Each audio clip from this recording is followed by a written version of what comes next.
Good morning, everybody. Welcome to the Flow Show. It's firework night for those in the UK. I don't know what it is for the rest of you, but we go and blow loads of money up in the sky. But if it's raining, it's a bit of a damp squid. Anyway, good morning, everybody. Wednesday, the 5th of November. Morning, Kate. Morning, Ryan. Morning, everybody. I hope everybody's keeping well.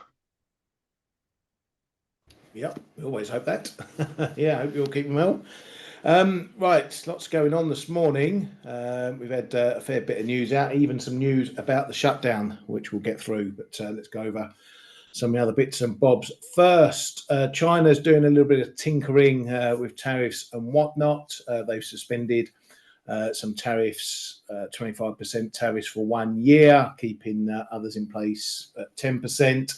There's been other headlines that they're tinkering around with duties on fibre optics and bits and bobs from the US. So looks like there's a few little bits and pieces moving in regards to US-China relations and trade. We've had the BOJ minutes out, though, there for the September meeting, so a bit stale. But they seem to give the yen a little bit of a boost, just reaffirming that they are still on the pathway, even back as far as September. Some members see the case for a rate hike resumption, but they were cautious over the US shutdown. One member said it may be a good time to resume rate hikes, given they've had over a 6-month pause, but the lack of clarity on the US shutdown was a reason to hold. We know all this sort of stuff basically, but it was just a little bit of a reminder that we are in a hiking window, even though they didn't go in October. But that's another month under the bridge. Anyway, moving on from that stale news. We've also had Japan's top currency diplomat, as he's called, Mimura, saying that recent yen moves have deviated from the fundamentals. Says yen long positions have been shrinking after the summer. Says we all agree that monetary policy itself is in the hands of the Bank of Japan. FX excessive volatility, but not levels, are the main concern. Says there's some speculation in the market about Japan's fiscal policy. Says that speculation, geopolitics and trade are all affecting the market. So a bit of verbals there, maybe not as strong as Katayama K, but still another bit of verbals thrown in the mix. They're keeping us on our toes.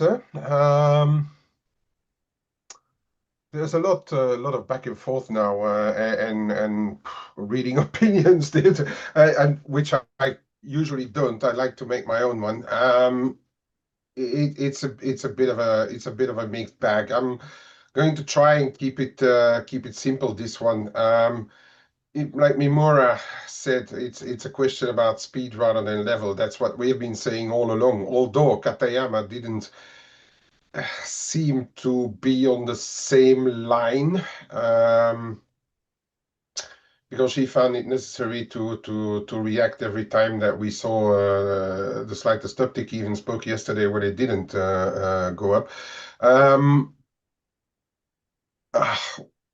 I think they're just trying to calm markets right now, which in a way they have done all right, helped by other events such as equities coming down, commodities coming down. That's helped the yen as well. But I'm still of the same opinion. If yen needs to rally, it has to show it fast and continuously. The move that we saw overnight is not convincing me that we are already ready to completely turn the ship around in yen right now. We will see, obviously, on the data. We will see that shutdown thing if it evolves. What that does to the dollar.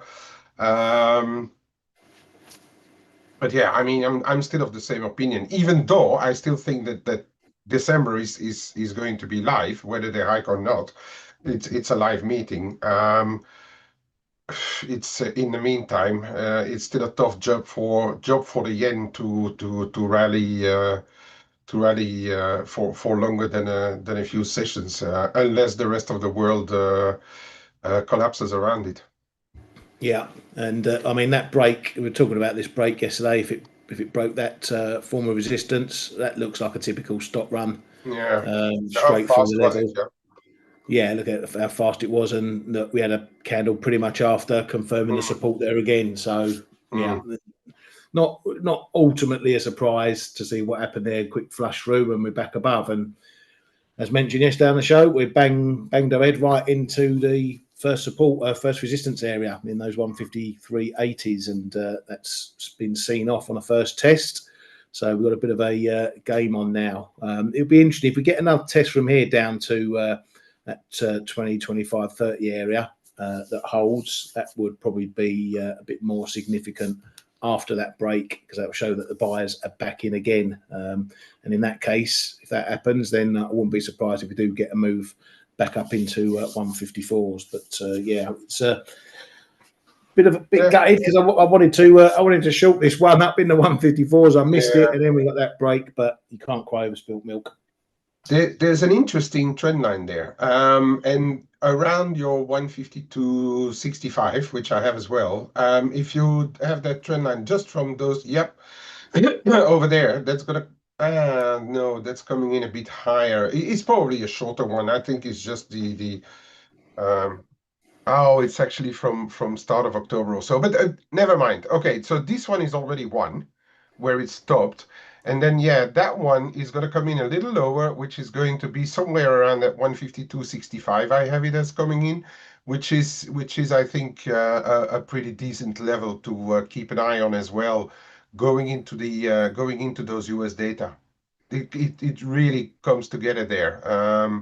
Around that 152.65. I think that's the level. If it gets below there and holds, then maybe we are starting to talk about some potential reversal. But for as long as we are above there, yeah, I don't see it long-lived retrace. Those are just retracements that we are seeing now, and it happened during the Asian time. Everything got smacked in Asia.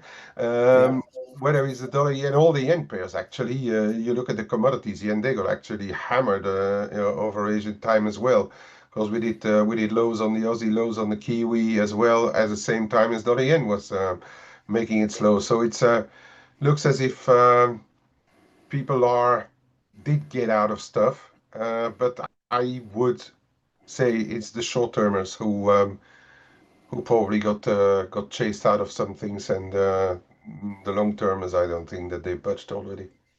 yeah, no, I agree with that. We had some data out of Kiwi land, some jobs data. Let's go and find it. This is Q3 labour stuff.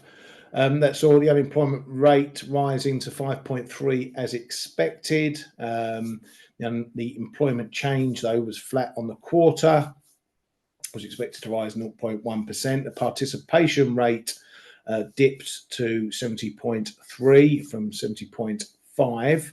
On the wages front, things were pretty much as expected, though a little tad lower.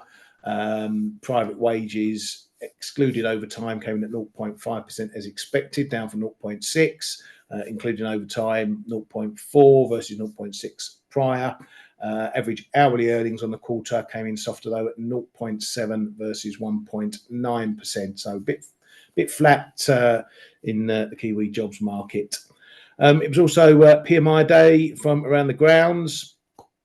We got Aussie services out 52.5, was expected in at 53.1. So missed expectations, but it was still a small pip gain over last month.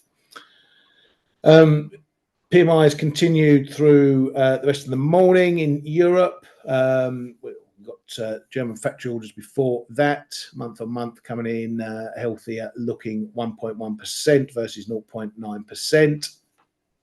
Then we get the Spain, which had a bit of a gangbusters number. This was the first number, so they only do they don't do a flash number; they just do an outright. That came in at 56.6 versus 54.8 previously and 54.3 prior. Italy as well, they went up 54, was expected to go to 53. Even France managed to improve over their flash number, but it was still lower than it was last month, 47.7 versus 48.1. Also, that was a composite.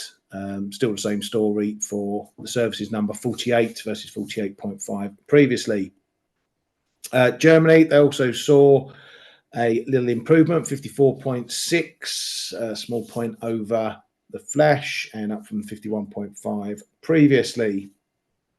The Eurozone number pretty much reflecting what we saw there as well. And then the UK put in an improvement as well, 52.3 in the final number versus 51.1 flash and 50.8 previously. So that was a decent revision. You don't often see such big revisions. Not that you'd know it in the quid. Did absolutely nothing, though within the details there might have been a lot of optimism and better activity, but it was matched with price components hitting an 11-month low, which will keep the BOE interested in that from a monetary policy perspective. Riksbank, they kept rates on hold at 1.75% as expected, and they expect to keep at this level for some time to come. Kay, anything out of those guys of note? No, no. I mean, completely on autopilot, it seems them right now. And I don't know why somebody said that they even thought Swedish krona may strengthen a bit. I think they're just on autopilot, mate, for now. Something needs to give for them to change. Not that they are. I mean, Swedish krona is a bit of a strange one. It's been doing quite all right of late.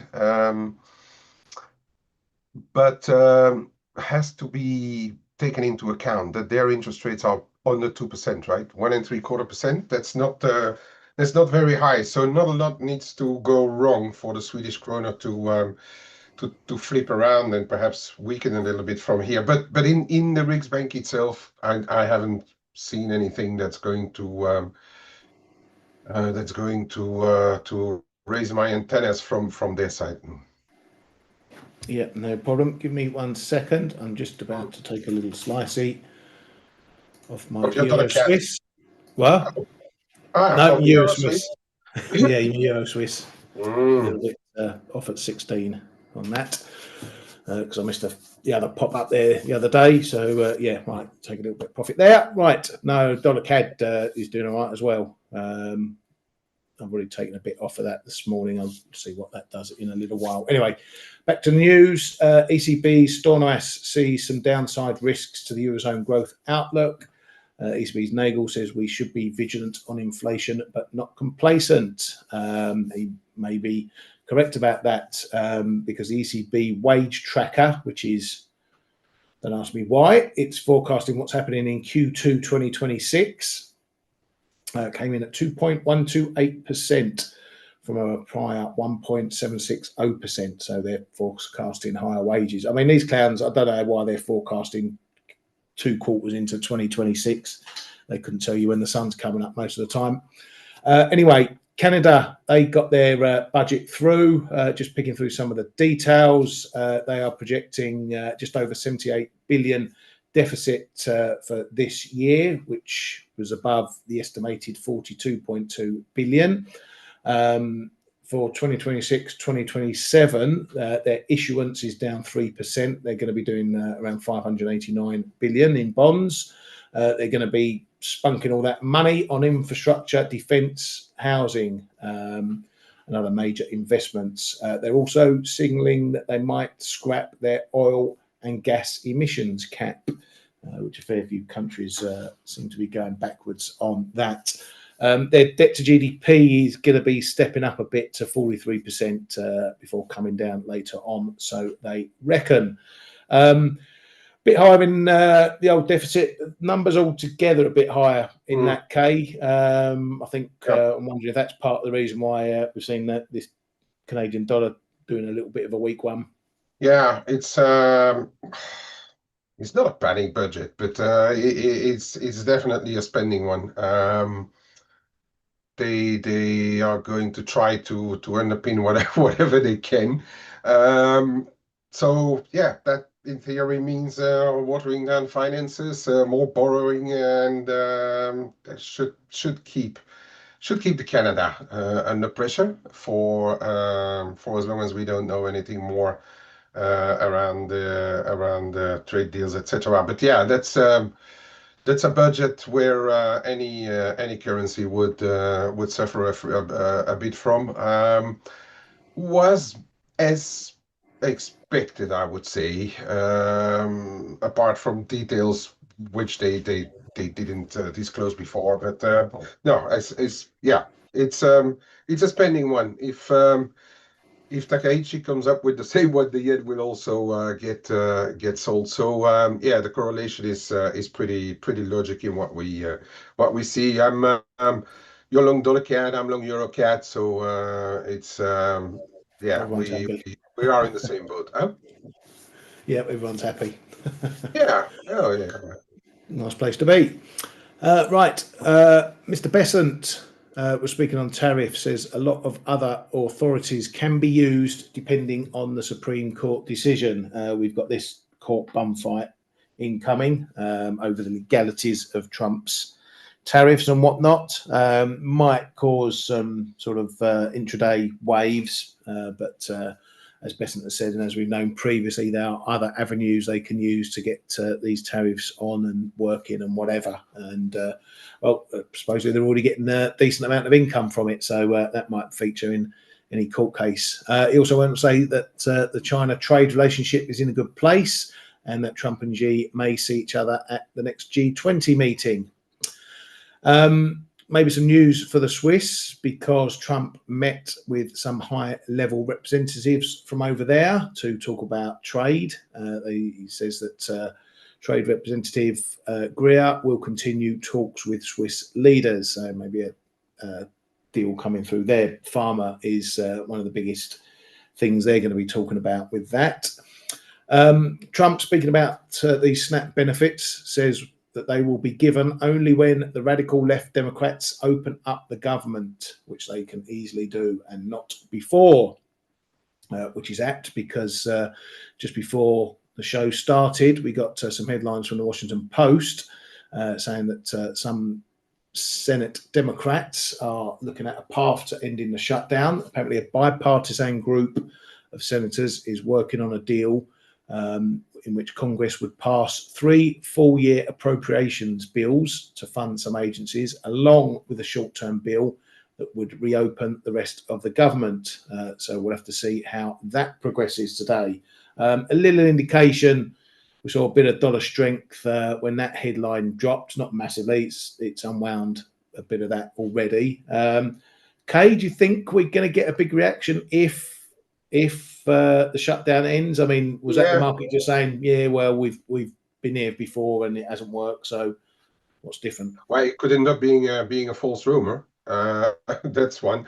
But Yeah, no, you know what? I think I've been talking about it. I think this, if the shutdown continues, my personal opinion is that this dollar strength will not continue because there will be an inflection point at some stage where the market says, okay, that correlation, lower equity markets, higher dollar, has run its course. Now we have an issue here, a real issue in the US, and the dollar may actually flip around. And that was my thought. And so ending the shutdown may just take that inflection point away, and we may get an additional bit of dollar strength. Now, choose your currency wisely is going to be the same one. It's perhaps a global move, but then I'm especially thinking about stuff where the dollar was already stronger than elsewhere, and then I'm rather thinking about perhaps dollar yen again back over 154 and a half, or stuff like dollar cat pushing through and things. So that was kind of my thinking on the shutdown. Is just taking that inflection point maybe away if they end it. Monstrously bullish dollar evidence? I don't know, because we still will have to see where the data are going to come in, right? And we are already going to see some of it this afternoon, I guess. Yeah, that was kind of my thinking behind this shutdown thing. That if it would continue, it wouldn't be good news.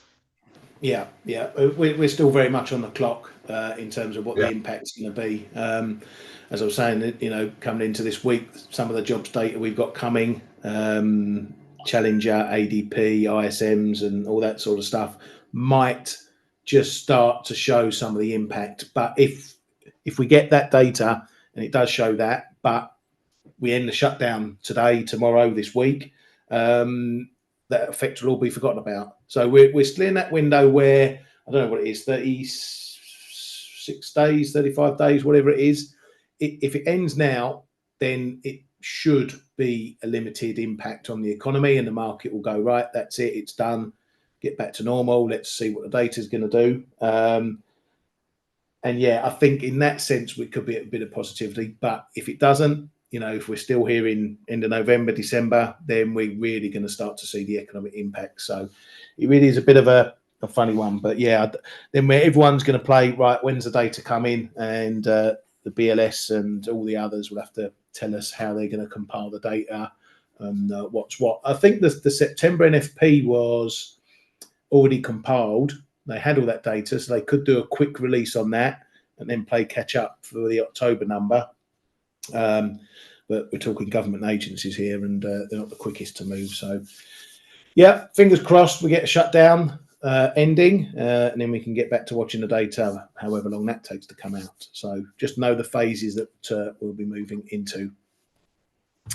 Right, that's all I've got on headlines anyway. Kay, you got anything else? yeah. No, no, no. We've seen a bit of a democratic um, getting back into seats, right? With that Mamdani elected in New York and some other governors being elected there, but it for sure did not have a market impact.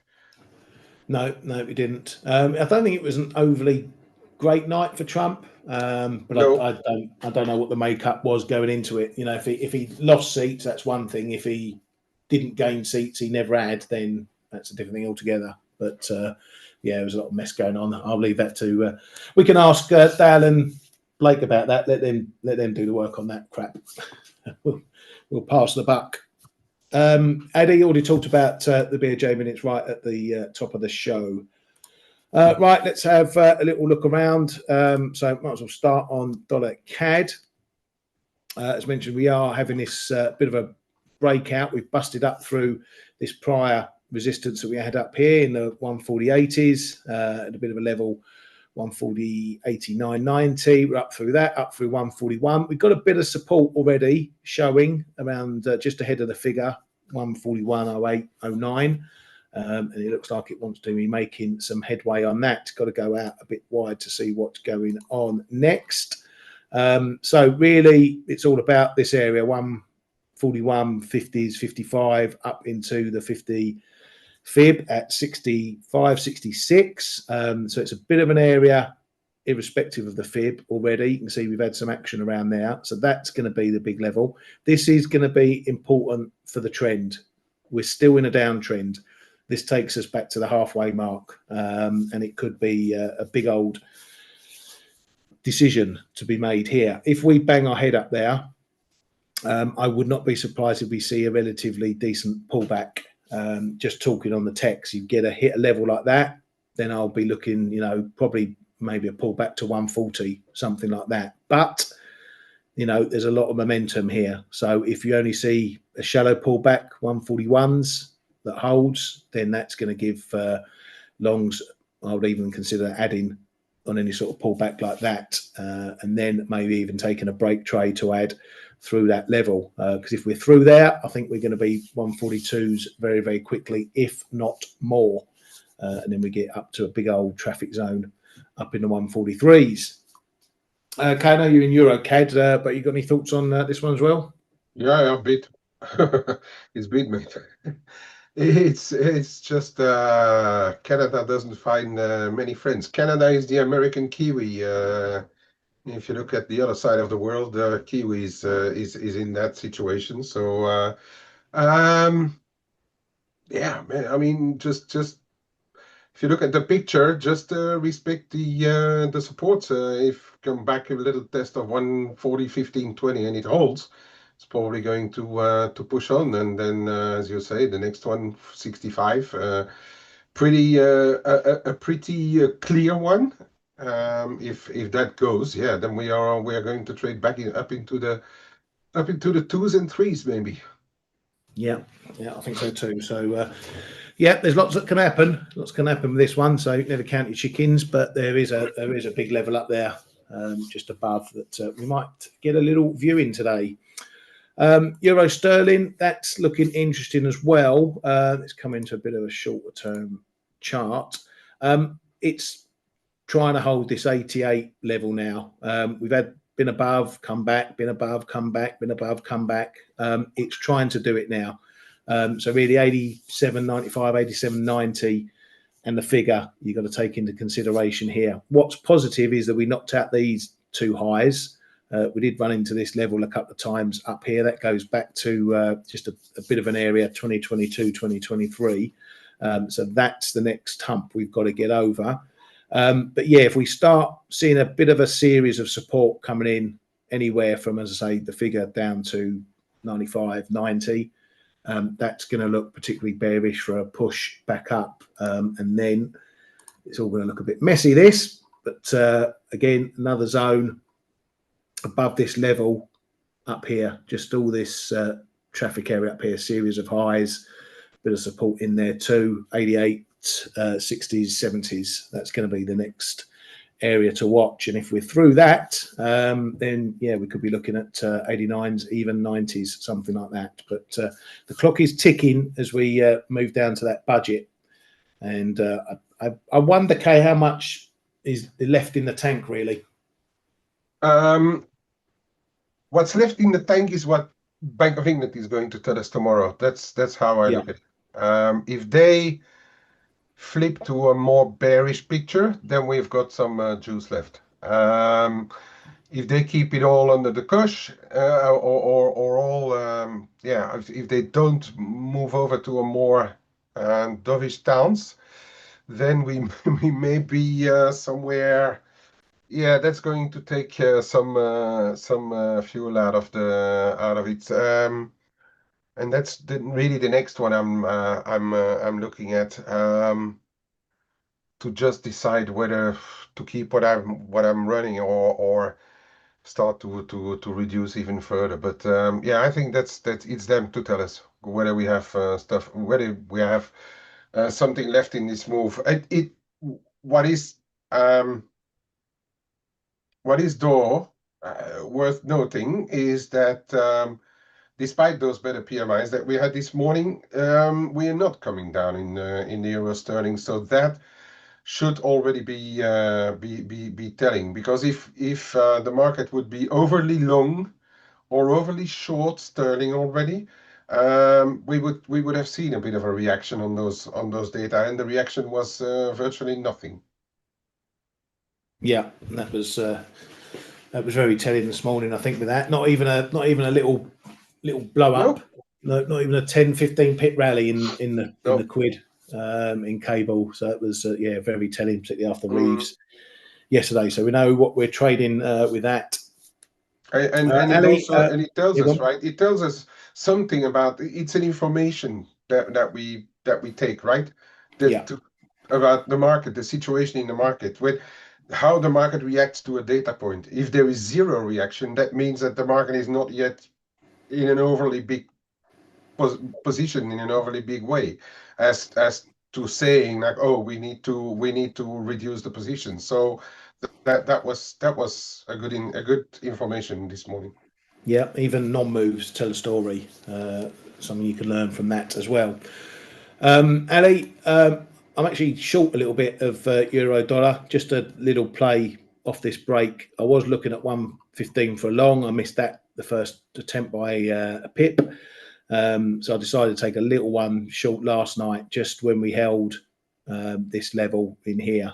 114. I've got 114 and a half as the next level below, and then we get down to 114s. Let's go into that one. probably a bit clearer, maybe. Yeah, it's and the same thing with this one. It couldn't break. I thought when we got that Spain data, we got up there again, and then Italy was good, France was better, Germany was better. None of that data could break that 115. And I was thinking about piling out. It's very tight at the moment, though. The dips underneath, we're limited to the 70s, 72s, whatever down here. So it's not ready to go. But this 115, this is why I've got it as a big fat red one, because when you've been away and you come back, you know you're going to see something happening around it. So if it holds below, then it's likely to push lower. But maybe we need to see what the Yanks do with this one. But for now, we've got a little bit of a tight range, as I say, low 70s to 115. Go with whatever side breaks first. As I say, 50, 55, I've got under there. A little bit more, not much of a level down here, 25, 30s. Obviously, 114s is going to be the bigger level down below for that one. Right. Oh, it's nice and early. I'm going to pass it over to you nice and early, mate. Thank you. Oops, why did I do that? Here we go. Let's have a little look at that Euro Swiss. It's on a bit of a trend line here, and as one can see, traffic zone. So it's a short term. I mean, short term. In Swiss, everything is short term. It's a bit like the Greek drachma of before. Yeah, when the Greeks, when they look at positions, they always look at what's going to happen the next 10 years and not the next 10 minutes, right? But anyway, we are entering. It's entered a traffic zone, right? Oh, okay, we can stretch it up to 90, all the way to 94 and a half. But this is the interesting one here, just on the day, because we tagged it and stopped right on it as well.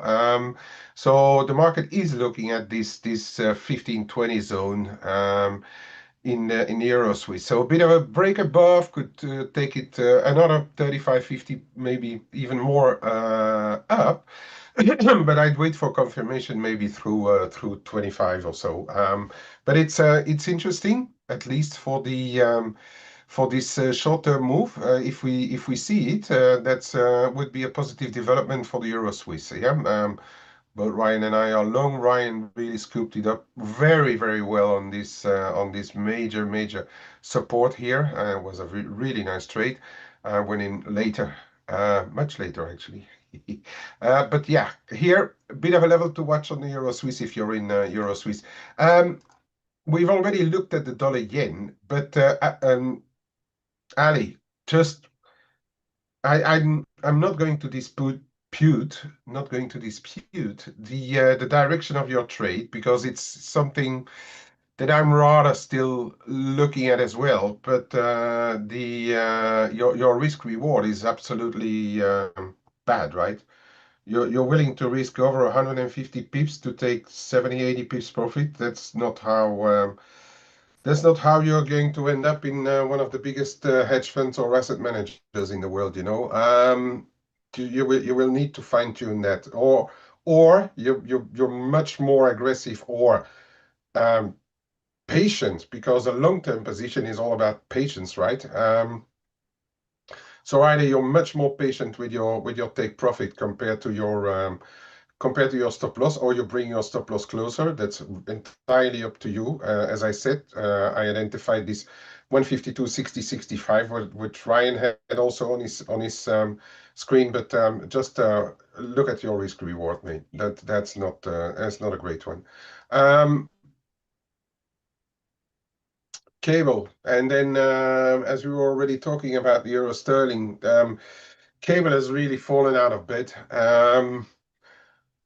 Hang around this 131.40 for a while, and then giving it up. And yesterday, on my updates, people look at my updates. I've spoken about this 130 figure 45, right in there, and we are still trading in there. That's a bit of a zone here. I think down to 129.45, 55 here. This whole zone here is going to be relatively important. Yes, there is this 128.5, and as you can see, that's another big figure below that zone. But going into the US data, going into the Bank of England tomorrow, that is going to be, in my opinion, a pretty decent zone here in the cable. Okay, hard to stick a real number in, but it does not look good. While below this 131.40, it doesn't look good. Okay, that is one thing, but it could be that somewhere in that zone here we are going to find a little bit of support, but there's two things that's going to tell us, right? We are now, you know, a day ahead of the Bank of England, and we are going to have those numbers in the States this afternoon. But if we can't make it above, let's say already, if we would see a bit of a bounce and we can't make it above 131, the figure, then that also continues to paint a very negative picture. Gold. It did break under that wedge, but then it can't really hold down for much longer. And even that rumor of ending the shutdown was good for only $10. So we are playing ping pong in between the biggest zones. But the numbers this afternoon in the US, plus if we get more information about the shutdown, should really be important for what's going to happen with gold next. Okay, if we are seeing a deterioration in numbers, I think we can break above 4,000 and try and get through that higher zone again here. But if we get like okay numbers in the States, and then we get on top more confirmation, because a newspaper article is one thing, but real confirmation is another. If we get more confirmation of the shutdown ending, that could mean that we are going at least for a retest of this 38.5, 39. In the meantime, I am still finding it holding up very well. That's just one thing that I've noted. I don't know what's going to happen next, but it for now it has held up really well, and that is something that we need to note. Even if we would get a move back down to 38.80s or so, when we finding support, that would still mean that we can't break below that prior low and holding up. It really needs to break below here to accelerate. That is what I think anyway about gold. What else are you guys looking at? I just want to show again. I could actually just show Aussie Kiwi, but because that thing is really it's beat. That is just showing us, and without even taking into account, oh, are we on big levels or not? Because we are on a big level here actually. We are. Where is Aussie Kiwi? Let me have a quick look at Aussie Kiwi. Where is it? Yeah, we are right on it. It is a big level, but it just shows you what I've been saying for a while now, is that Kiwi is still looking so much weaker than the Aussie, and it's still ongoing. Okay, yesterday we broke through that 56.80. You haven't looked back. We had this overnight move, pretty sharp move down in all the yen pairs, and the commodity currencies went down. But been saying it for a long while. I mean, Kiwi still looks a lot weaker than the Aussie. So if people would like to think about which pair is going to be the better one, if we see continued dollar strength, I think the Kiwi is still going to go down faster than the Aussie dollar. We are entering a bit of a zone here, but that could stretch all the way from 56.20 to 55.5 really, before even talking about the big spike lower that we saw in April. But for as long as that as we are below 56.85, 57, the figure to start with, this thing looks very bearish. Aussie, it's also coming down. We also see the commodities coming down, so it's heavy. But again, had that run down in Asia, then we're coming back. We're back actually here in this zone. It's still trading relatively heavy. We are going to. It's a bit your that 65 figure 10 is a bit your 115 figure 10 now on the euro. That's similar on the Aussie dollar here. Yeah. For as long as we are below 65 in the short end, it's not going to to show too much strength, I think. But it's still one of those that if the US shows negative data could have a bit more elasticity in it than stuff like the Kiwi, for instance. That is what I think on that. That's just to compare the Aussie and the Kiwi, really. You already spoken about the euro dollar, right? Right? Yeah. You may Yeah. want to have a look at Kiwi. I'm hopefully going to have the options up, but I think there's a couple of lumps in the Kiwi. Yeah. Where Uh, about? Let me have a look. I've got a 56.50, 56.75. Oh, that's where we are. Yeah. Okay, it's trading 40, but it's close enough, yeah. Yeah. Okay, that's where we are. Yeah, there is a bit of a low here, but we're already through. Okay, cheers, Ryan. Yeah, that's an interesting one because the option expiries are right around the ISM.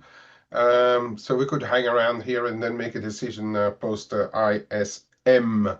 And back over to you, Ryan. Thank you very much, sir. I think, yeah, we'll call that a session.